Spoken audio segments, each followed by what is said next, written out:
자, 그러면 우리 이제 첫 번째 그 제목을 보면 초기불교의 팔정도 수행. 팔정도. 이 팔정도라고 하는 것이 수행이고 중요하다라고 하는 것에 동의하지 않는 분이 있으신가요? 아마 없을 것 같아요. 네, 팔정도가 어떻게 정말 실생활에서 수행에서 도움이 되고 중요한지는 좀 제가 보기에는 좀 애매하게 생각하는 사람들이 좀 있을 것 같아요. 그래서 그 부분을 제가 공부를 하면서 고민을 많이 했는데 수행이라는 정의에 대해서 알아야겠다라는 생각이 들었어요. 수행이라는 것을 뭐라고 할까요? 수행.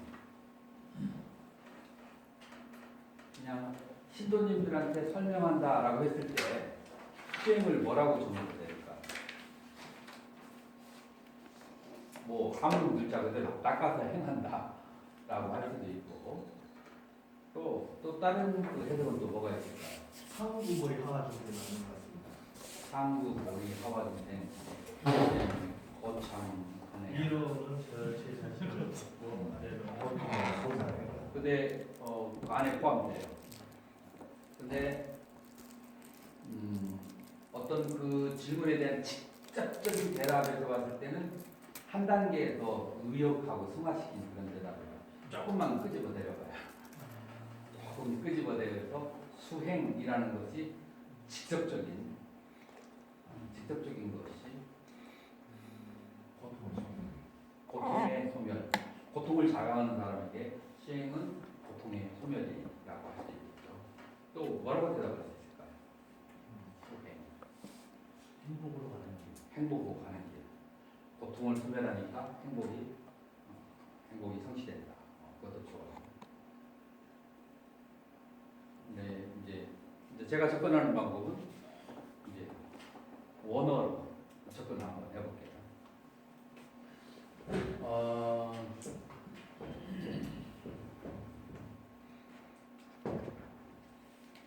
바바나라고 이렇게 해요. 원어로 수행을. 이것을 영어로 어떻게 보냐면은 cultivate. cultivate는 우리말로 경작하다. 경작이라는 말 말고 조금 더 고상한 말이 있을까요?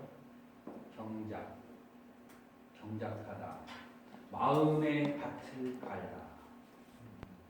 마음의 밭을 갈다. 자, 그러려면 이렇게 해석하려면 첫 번째, 우리의 그 마음의 밭을 가려고 한다라고 얘기했을 때 이 마음의 밭을 우리가 밭을 갈 때 우리가 순서가 어떻게 되죠? 밭을 가는데 순서가 있어요. 최소한 3가지 순서가 있는데 첫 번째, 누가 밭일을 잘하는가요? 밭을 갈 때 먹광선님. 교장님 잘하시. 첫 번째, 밭을 가려면 뭘 해야 돼요? 뒤집어 엎어야 돼요. 네. 그래서 뒤집어 엎는 것을 뭐라고 합니까? 개간.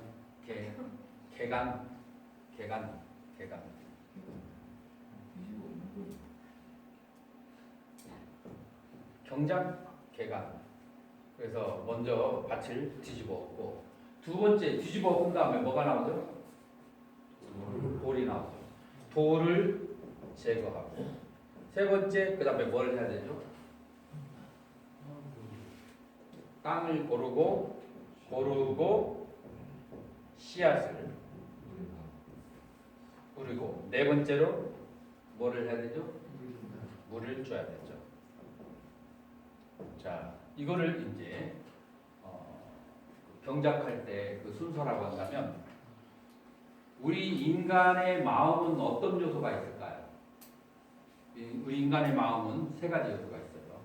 지적인 요소와 그 다음에 감성적인 요소와 그 다음에 의지적인 요소. 그래서 현대 심리학에서는 인간을 지정의를 가진 그런 생명체다. 알고 감성이 있고 그 다음에 욕망이 있는 이런 세 가지 기능을 가진 것이 바로 인간이다라고 했다면 이 지적인 요소는 상, 정의 요소는 수, 의지의 요소는 어디? 행. 인간은 수상행을 가지고 있는 것이 인간의 마음에는 수상행의 작용이 있다. 자, 이렇게 얘기해도 맞을까요? 그죠? 이런 수상행의 작용이 있어요. 자, 그러면 이 수상행의 그 번뇌를 다스리는데 먼저 이 번뇌라고 정의할 때 번뇌의 정의는 뭘까요? 이 수상행의 공통적인 번뇌가 뭘까요? 집착. 좋아하고 싫어하고 옳고 그르고 이익되고 해롭고 집착하고 밀어던지고 그 양쪽으로 구별하는 그런 작용이죠. 구별하는 작용이에요. 자, 이런 작용의 가장 대표적인 것이 무엇이냐면은 좋아함과 그 다음에 싫어함이에요. 그래서 애증이라고 좋아하고 싫어하는 그런 작용이에요. 자, 이 좋아하고 싫어하는 것이 왜 번뇌의 요소가 될까요? 누가 설명할 수 있을까요? 좋아하고 싫어하는 것이 왜 번뇌가 될까요? 끊이지 않는 고통이 일어날 때. 일단 싫어하는 대상이나 사람이 싫어하는 환경, 예를 들어서 더운 곳을 싫어하는데 50도에 가 있다. 그러면은 싫어하겠죠. 그것을 고통이라고 하는데 여러분 동의하는가요? 동의하죠. 그래서 싫어하는 것이 고통이라고 하는 것은 여러분들 생각하지 않아도 다 알 수가 있어요. 자, 그러면 왜 좋아하는 것이 고통일까요? 끝이 좋아하면 갖고 싶고, 갖고 있으면 유지하고 싶고, 유지하고 있으면 어떻게 돼요? 더 불리고 싶고, 불리면 어떻게 더 유지하고 싶어. 근데 이 세상의 만물은 어떤 법칙에 따라요? 우상의 법칙에 따라요. 그러니까 반드시 왔다가 나가게 되고 높아졌다 낮아지게 돼요. 그러면은 좋아했던 것이 사라질 때, 나쁜 것이 사라질 때에 비해서 더 고통스러울까요? 아니면 덜 고통스러울까요? 더 고통스러워요. 이게 이제 첫 번째 좋아하는 것의 허물이에요. 두 번째, 내가 좋은 환경에 있으면 예를 들어서 방 2칸짜리에 있다가 방 1칸짜리로 내려갔어. 불편할까요? 편할까요? 불편하죠. 그래서 어떤 좋은 감정을 기억을 가지고 있으면 더 안 좋은 상태로 내려갔을 때 상대적으로 괴로운 느낌을 받게 되는 거죠. 그래서 예를 들어서 집을 10채를 가지고 있는 사람이 3채밖에 없는 사람하고 사글세를 사는 사람이 집 한 채를 장만했을 때 이 두 사람의 심리적인 상태가 어떨까요?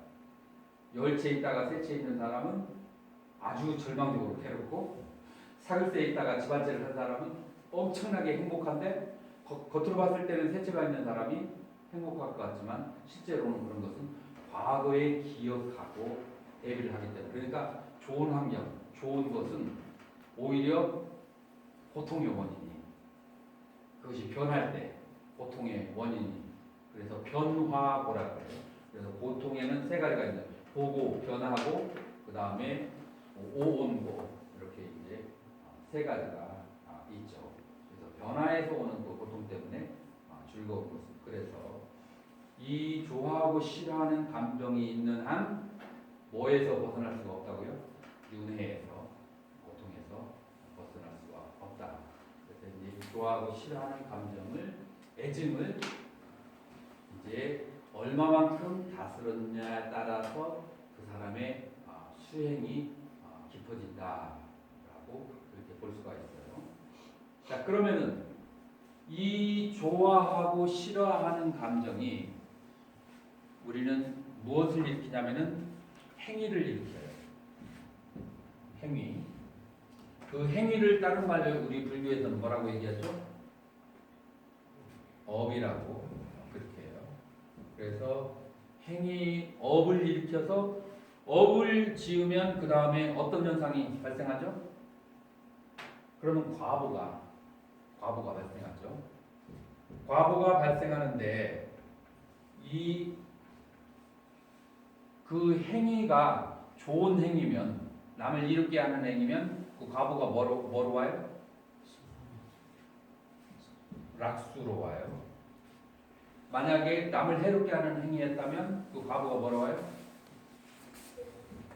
고수로, 괴로운 느낌으로 와요.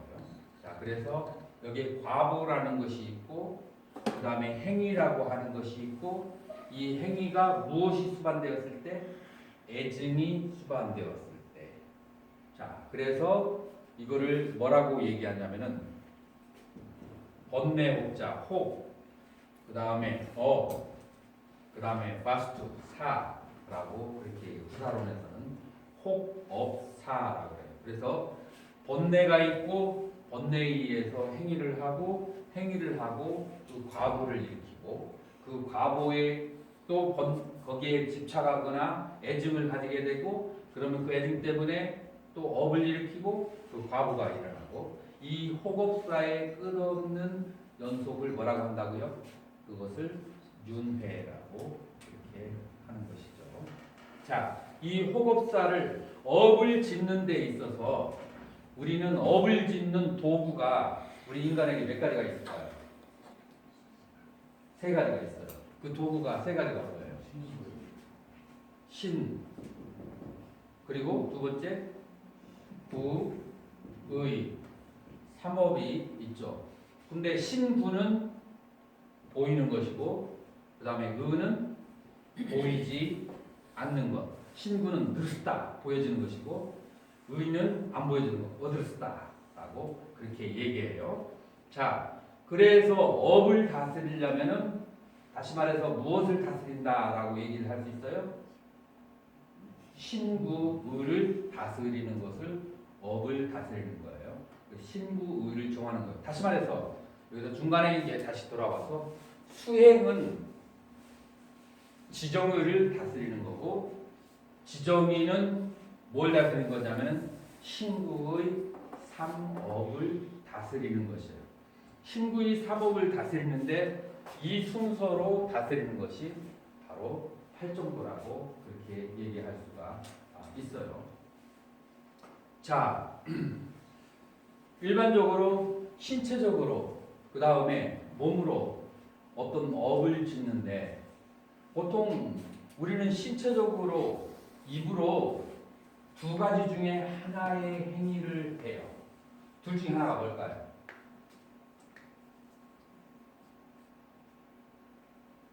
말로, 입으로 혹은 몸으로 둘 중에 하나를 하는데, 하나는 나를 이롭게 하는 행동을 하든가 아니면은 남을 이롭게 하는 행동을 하든가, 둘 중에 하나예요. 그렇게 둘로 나눌 수 있을까요? 이게 믿어지는가요? 행위가 고작 두 개밖에 없을까요? 그죠? 능희 선생님 어떻게 생각해요? 모든 어떤 행위를 할 때 이 둘 떠나서 있을까요? 네. 예를 들어서 조금 있다가 화장실을 가도 나를 이롭게 하기 위해서, 조금 있다가 공양간에 가도 나를 이롭게 하기 위해서, 남하고 말을 할 때도 둘 중에 하나야. 내 스트레스를 풀려고 말을 하거나 아니면 남의 스트레스를 도와주려고 말을 하거나. 대부분 자기중심적인 사람은 자기 스트레스를 풀기 위해서 말을 하게 되게 됐죠. 그래서 우리는 행위는 둘 중에 하나의 포인트를 두고 있는데 나를 이롭게 하거나 남을 이롭게 하기 위해서 행위를 하는데 나를 이롭게 하기 위해서 행위를 하는 것은 뭐라고 해요? 업을 짓는다고 해요. 남을 이롭게 하기 위해서 행위를 하는 것은 선업을 짓는다라고 그렇게 하죠. 그래서 무엇을 첫 번째 다스리자면 행위를 다스려야 돼요. 이 행위를 뭐라고 얘기할 수 있어요? 행위를 다스리는 것은 계를 지킨다라고 그렇게 얘기를 하죠. 행위를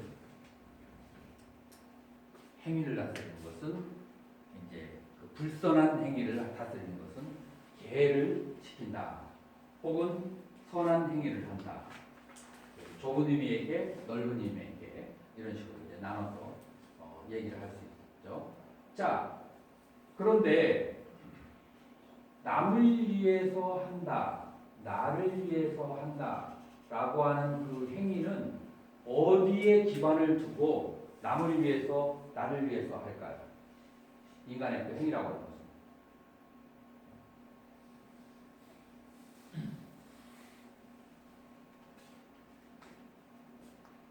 인생의 목표가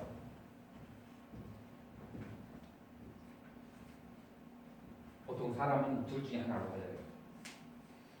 내 자신의 즐거움을 위해서 내가 인생을 살아야겠다라고 하는 사람이 있고 또 어떤 사람은 남을 행복하게 하는 것이 인생의 의미와 목표다라고 생각하는 사람이 있어요. 그래서 인생의 목표는 크게 세 가지가 있는데 첫 번째로 자신의 쾌락이 인생의 목표인 사람이 있죠. 그런 사람이 있죠? 현대인들은 있어요. 그 다음에 두 번째 목표는 어떤 사람인가? 내가 즐기기는 하되 절대적으로 남에게 피해를 입히지 않고 그래서 상해를 남에게 입히지 않고 자락을 즐긴다. 이런 사람이 있을까요? 없을까요? 남에게 상처를 그렇다고 해서 남을 도와주고 사는가? 아니. 왜 남을 도와줘? 괜히 내 그 근력 낭비하게. 남을 도와주지도 않아. 그렇지만 남을 해치지도 않아. 그러나 자기 자신의 낙을 즐기는 사람. 이런 사람들은 어떤 사람이라고 그래요?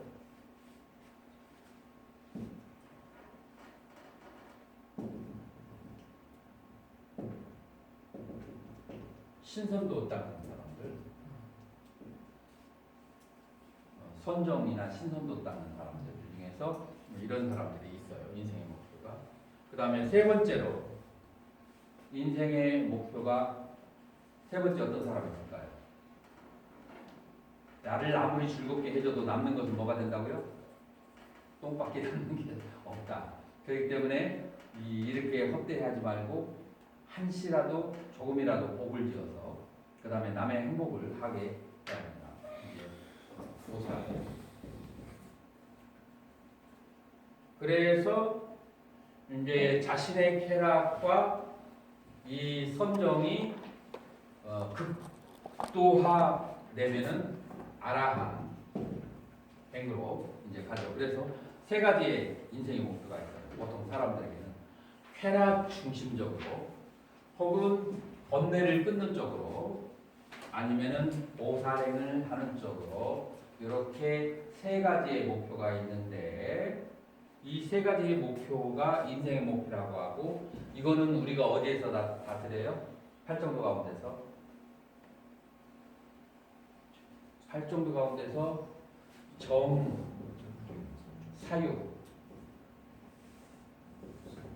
정사유에서 다스리는 거예요. 왜 정사유가 이거하고 연결되는지 알겠어요?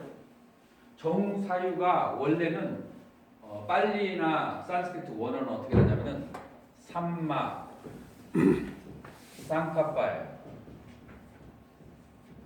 혹은 이건 빨리고 이 산스크리트로는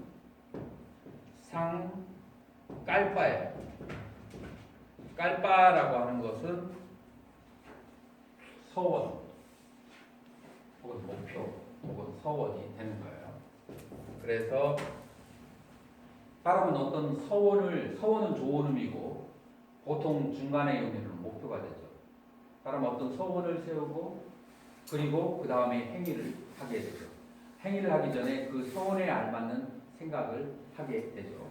그래서 어떤 목표가 있고 그 다음에 목표에 의해서 사람은 생각이 따라가요. 그래서 이 부분이 전부 다 합쳐져 있는 게 정사 혹은 바른 사유 혹은 바른 서원으로도 산스크리트에서는 번역이 돼요. 그래서 바른 서원, 바른 사유가 되는 거예요.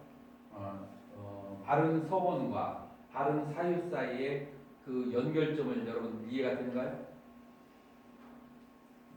이해가 잘 안 돼요? 예를 들어서 내가 아란이 돼야겠다라고 서원을 세운다면 오용락하고 연결되어 있는 생각을 놔둬야 될까요? 아니면 끊어야 될까요? 끊어야 되죠. 그러니까 자기 목표에 의해서 자기의 생각이 결정되는 거예요. 내가 만약에 선정을 닦아야겠다. 그러면은 남을 돕기 위해서 수없이 많은 기술을 배우는 것을 할까요? 안 할까요? 그런 생각을. 선정 닦는 사람이? 선정 닦는 사람 안 하지.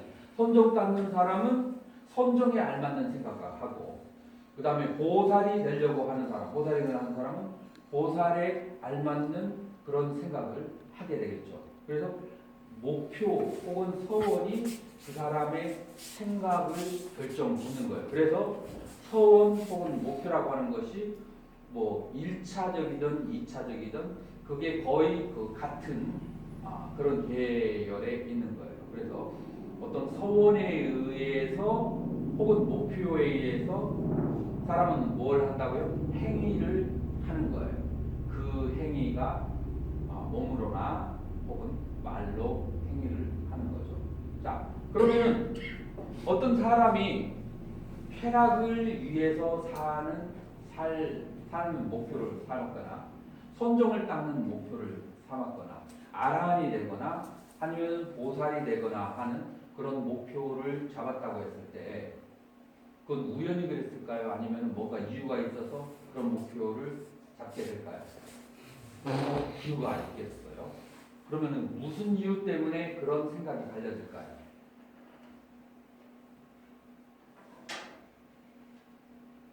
무슨 이유 때문에 목표가 각각 달라질까요? 무슨 이유 때문에?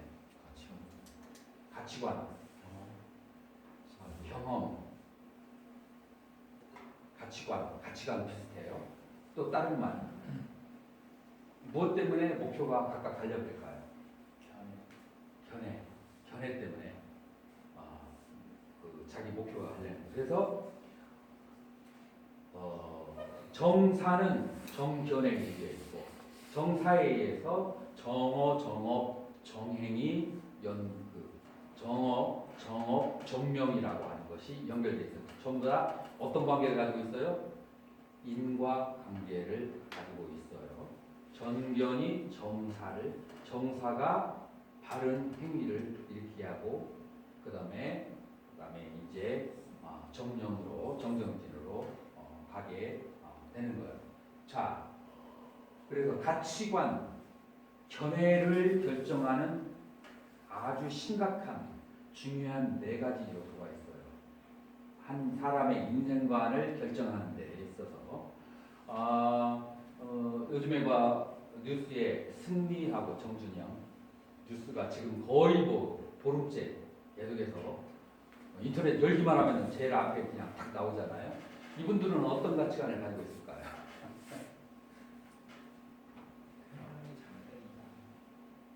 즐겨라, 해라. 근데 이런 가치관을 형성하는데 기본적인 4가지 틀이 있어요. 이 4가지 틀 때문에 사람들의 목표가 각각 서원이 달라지게 되는 거예요. 자, 그러기 전에 우리 불교에서는 인간이 가지고 있는 그 정신적인 진화 혹은 심리적인 상태를 6가지로 나눠요. 요즘 말로 쉽게 하면은 영적인 인간의 영성을 많이 요즘에 하죠. 영성의 진화 단계가 6가지로 나눠져요. 우리 불교에서는 그 영성의 진화 단계를 6가지로 얘기한다면 6가지가 뭘까요? 첫 번째,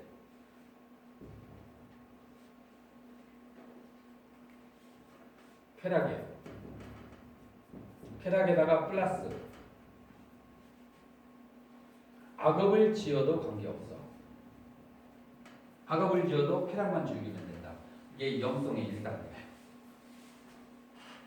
그러면은 이제 두 번째는 뭐겠어요? 쾌락을 즐기되 악업은 짓지 말고 제한된 그 범위 안에서 쾌락을 즐기자. 그래서 악업을 짓지 않고 쾌락을 즐기자가 영성의 두 번째 단계. 뭐 또 다른 말로 해서 선행을 하면서 쾌락을 즐기자라고 그렇게 말할 수가 있어요. 근데 선행을 하려면은 어떤가요? 선행을 하면은 좀 피곤해. 인생이 좀 선행을 하는 동안은 나중에 과거는 좋을지 몰라도 선행을 하는 동안에 가족들도 불편하고 왜냐하면은 그 가족이 시간과 에너지 모든 것을 남을 위해서 쏘니까 집안에 많이 하지 않고 그래서 선행을 하는 사람들이 집안이 조금 불평이 많은 그런 집안들이 많죠. 자 그러니까 선행을 하다 보니까 몸도 마음도 지치고 피곤하니까 세 번째 어떤 마음이 들까요? 악행도 하지 말고 선도 짓지 말고 어떻게 해요? 몸과 마음을 장량 기르자.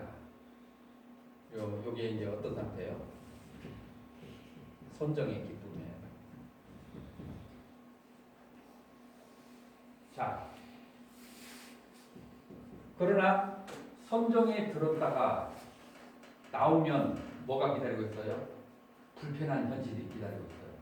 그래서 이게 선정에 들어가는 것이 마치 빚쟁이를 피해서 숨는 거와 마찬가지가 돼버리는 거예요. 그래서 이거는 오히려 더 힘들고 괴로울 수도 있어요. 빚쟁이를 만났을 때 더 괴로워. 한참 평안하게 있다가 그러니까 이제 이 선정도 불안정하다고 생각하니까 그보다 더 나은 단계가 뭐예요?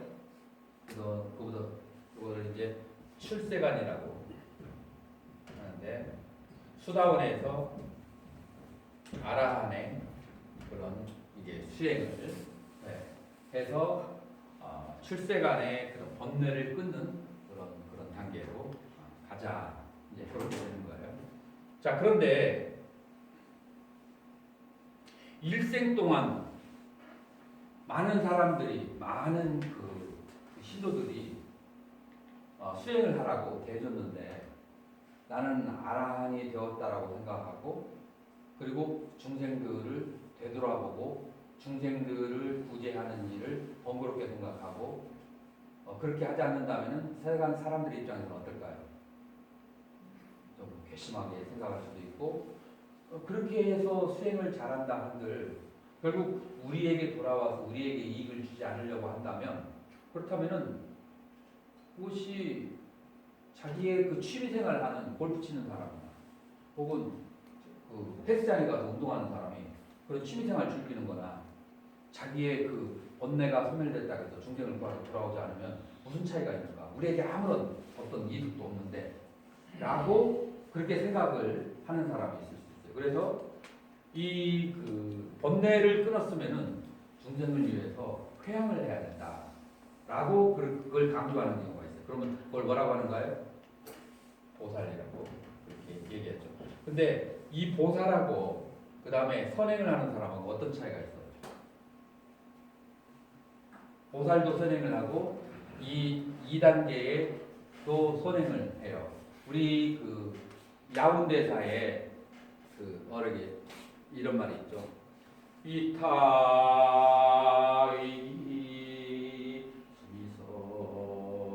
미선이나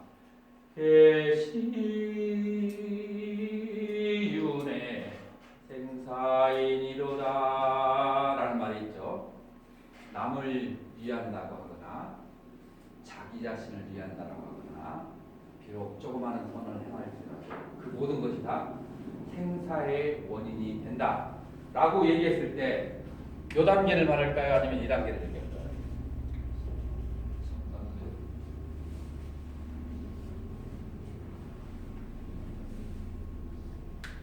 박광수 예. 어떤 단계를 말할까요? 2번. 2번. 예. 그래요? 예. 스님은 어떻게 해서? 2번일까요? 5번일까요? 저는 5번도 들어갈 것 같아요. 5번도 들어갈 것 같죠. 예. 그런 의미로 개성을 해석하는 선사님들도 있어요. 스님은 어떻게? 저도 그렇게 생각하죠. 그런데 저는 목숨을 걸고 요거는 잘못된 해석이다. 왜냐하면은 십지경을 자세히 읽어보면은 보살 초지에서부터 공을 철견해요. 그래서 공을 철견한 상태에서 남을 도와줘도 도와준다는 생각 없이 도와주는 것이 보살이고 첫 번째. 두 번째로 보살부터는 변혁 생사예요. 분단 생사가 아니고. 분단 생사하고 변혁 생사. 여러분들 스님들 강원에서 공부했는가요? 분단 생사라고 하는 것은 업에 의해서 윤회를 하는 것이 분단 생사라고 하고요. 변혁 생사라고 하는 것은 원력에 의해서 자기가 가고 싶은 데 가서 화생해서 그래서 이제 태어나는 거예요. 그래서 보살은 무슨 생사예요? 변혁 생사예요. 분단 생사가 아니에요. 그렇기 때문에 생사윤회에 끌려 들어가는 게 아니라 자기 원력에 의해서 자기 갈 곳을 찾아가는 것이 보살. 그러니까 우리가 중국 불교를 통해서 우리나라로 오면서 보살의 경지에 대해서 정확하게 알지 못하기 때문에 그 정확하게 알지 못하는 혹은 어떤 선을 공부하는 스님들이 2단계로 나도 공부 수업방에 다니면서 보살 행도 생사에 떨어진다. 보살도 중생에 집착한다. 그런 얘기를 많이 들었어요. 그러나 우리가 십지경을 보면은 보살은 절대 중생에게 집착하지 않아요.